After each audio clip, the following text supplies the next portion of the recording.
Hi guys, and welcome back to my channel. So today we're going to be making a turkey curry, and it's a tikka masala curry. So we've got our various spices here on the plate, and it consists of salt, paprika, Kashmiri chili powder, some garam masala, there's some chicken masala blend, allspice, lightly ground cumin and coriander seeds. So we've just done this in our pestle and mortar. We've got some turmeric and some salt. Over here we've got some fenugreek, which is this, and then we've got some lime, and finally we've got some cardamom pods, some cloves, cinnamon bark and some bay leaves. We'll also be using some fresh ginger and some garlic, and don't worry, I'm going to put all of the ingredients in the description box. We've also got some onions here, which is chopped up. We are also adding half a can of coconut milk and about 100 ml of double cream. These are being brought to room temperature, just so that when you put them into the hot mixture it doesn't curdle. And we've also got some more onion, and this is going into our hand blender along with some of the other ingredients to make a paste in there. I'll also be using some tomatoes. These are frozen because they are homegrown, so to preserve them I've frozen them, but we'll also be using some tomatoes as well. And along the way we'll be also using some boiling water, so have the kettle ready. So what I've done, I've added a little bit of water into the bottom of them. I'm going to have, because my blender's only small, I do have a big kitchen one, but I'm not setting it all up today, to be honest. But because my blender's quite small, I'm going to do it in stages. So I'm going to blitz this down a little bit and then add some more ingredients and blitz.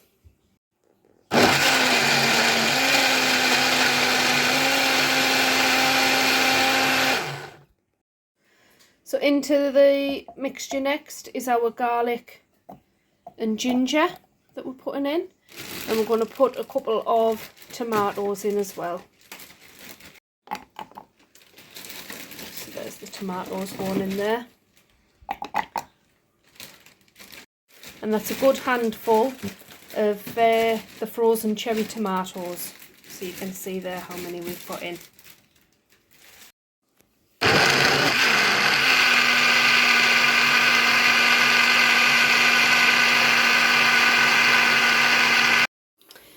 So we've got some oil in the bottom of the pan. Now this next step is optional. You will need the oil, but this next step is optional. We add just a few curry leaves into the oil, and this tends to sort of flavour the oil, and you just sort of lightly fry them off. So we've just fried them off for a couple of minutes, and now we're just going to take them out, because in that oil we're going to do the onion next, so we don't want to burn these curry leaves. So we're adding a teaspoon or a knob of butter into the oil.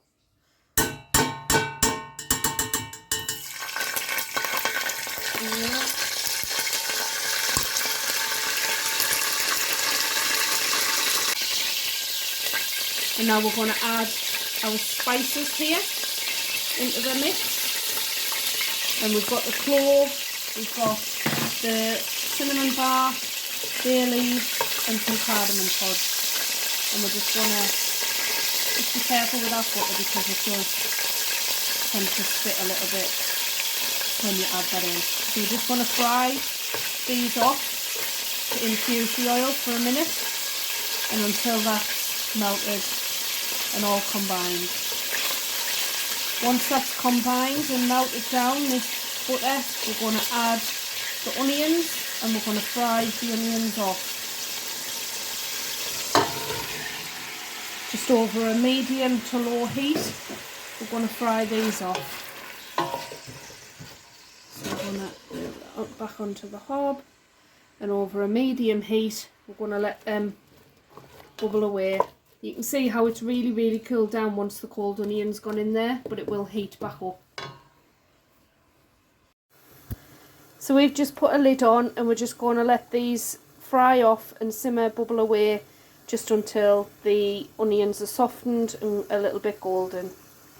So this is what they look like just after 5 minutes. So just keep checking on them that they're not sticking at the bottom of the pan and giving them a stir now and again. So that's our onions nicely softened. So the next step, we're going to add some tomatoes. Now there's just over a pound in weight in these tomatoes. Again, the homegrown, preserved in the freezer. So we're just going to mix these in until they've broken down into the sauce. This could take a while because they're frozen. So this is 5 minutes in. You can see that the cherry tomatoes are breaking down a little bit quicker than the bigger ones, but that's how it's looking so far.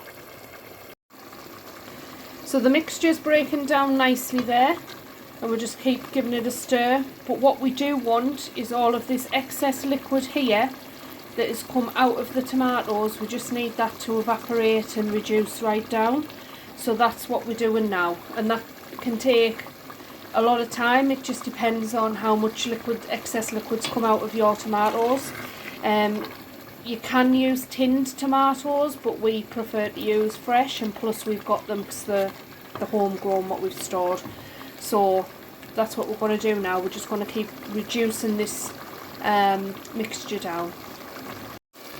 So you can see how that mixture is thickening down, and all of the excess fluid out of the tomatoes is evaporating and just combining into a thick mixture. So this is very nearly ready for the next stage. So you can see now this is really thickened down and reduced down. So the next step is what we're going to do is we're going to add our spices into the mix. So this is the first spice plate, which is salt, garam masala, chili powder, etc. We're going to give that a good mix so that all of the spices are combined, and we're going to just stir this continuously for 1 minute, and that'll cook the spices so you'll get all of those flavours and everything coming through into the base mix that's already in there. So if you're adding meat, or your meat wasn't, and your meat's not cooked, then you would add it at this stage. But because we're using leftovers, our meat's already cooked, so we don't need to add it just yet. But if you're doing this as a vegetarian version, then just carry on as we are. Or if you want to add uncooked meat, then add your chicken, your beef, whatever, lamb, add it in now. So the next step is our garlic ginger paste, what we blitzed in the hand blender. So we need to add that in. And that's your onion, your garlic, your ginger and a few tomatoes that we blitzed earlier. So we're going to mix that in and give it a good thorough mix. So now you bring this mixture back to the boil. And I wish you could smell, because it smells absolutely amazing, just the aroma of all the different spices. So we're just going to bring this back to the boil. So again, to remove any excess water, we're going to put the lid on. Just be very careful because it sort of spits as it bubbles, and it can be hot. So we've just left the lid slightly off, and we're just going to let that bubble away and reduce down a little bit more. So this has been simmering away for a couple of minutes now. And what this process is doing, it's just cooking the rawness of the onion, garlic and ginger out. So that's what we're doing. If you need to add a little bit water, you can do, to stop it reducing down too much before the onion and garlic and things cook. But you want to be really simmering this for at least 10 minutes. If you're ever unsure whether it has your garlic and ginger cooked out or it's not as strong, just do a little taste test, and that's what we've done. And as soon as you taste it, it's just like you can taste the rawness of garlic. You don't want that overpowering flavour. So ours is cooked out. So what we're going to do now is we're going to add 2 mugs or cups of water to it. We're adding 2 because this mixture here we're doing like a really big batch because we're freezing some. So if you half the ingredients, obviously you'll only want 1, but I'll be adding 2 into our mixture. So this is our second one going in, and just to clarify, that's boiling water out of the kettle. You don't want to add cold in because it'll just reduce the heat that's already built up in the pan. So, the next step what we're going to do is we're going to add a tablespoon of granulated sugar in there, and that's to even out, balance out the acidity from the tomatoes and things. So once that's added, we're just going to give that a good mix, and again just leave it. The key to the curries, I think, is patience. You've just got to be really patient. It takes a long time to kind of get what you want, to be honest, but it is worth it. So what we're adding now, I know there's still quite a bit of liquid in there, but we're adding leftover turkey and it's going to absorb quite a bit of that. So what we're adding now is our half a can of coconut milk into there. And then we're also going to add our double cream. We've brought these to room temperature so the cream doesn't curdle. And we're just going to give that a good mix and just let it simmer for another 5 to 10 minutes. So what we're doing now is we're going to add half a lime, squeezed lime in there, some lime juice. And we've got our fenugreek, and we're going to add that in as well. And we're going to give it a good stir. And this here, honestly, it just smells absolutely amazing. You can see here it is quite liquidy. If you want it thick, then literally just reduce it down, but we don't want to reduce it down too much at this point because we add in the leftover turkey and that's probably going to absorb quite a bit. So we're going to leave this simmer bubbling away for maybe 2 to 3 minutes. So guys, if you are doing this a vegetarian version, you would just leave this to simmer down. So what we're doing is we're going to add our turkey now, and this is cooked leftover turkey, and we're just going to put that in and give it a mix.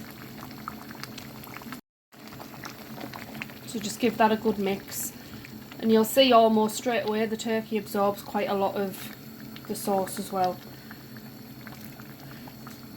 What we're going to do is batch some of this up as well for the freezer, so we may save a job for later in the month. But yeah, so just simmer this down and eventually it'll just get to a consistency that you want. If it does simmer down a bit too much, just add a little bit more boiling water and bring it to the consistency that you like. It's all personal preference, but at this point it's pretty much done. And it's just going to be a case of you simmering it down to how you want to have it, whether you want a runny sauce or a thick sauce, and that's pretty much it. So I'll bring you back when it's at the consistency that we like. So we're popping the lid on there now, and we're just going to let that simmer down. So this is our curry done. You can see the oil has separated and come to the top. And yeah, that's it done. That's the consistency that we want. Again, if you want it thicker, just leave it bubbling away for longer. But we're just going to turn the hob off. And that's it. Done. We're going to package some up. I'll show you the containers that we're using.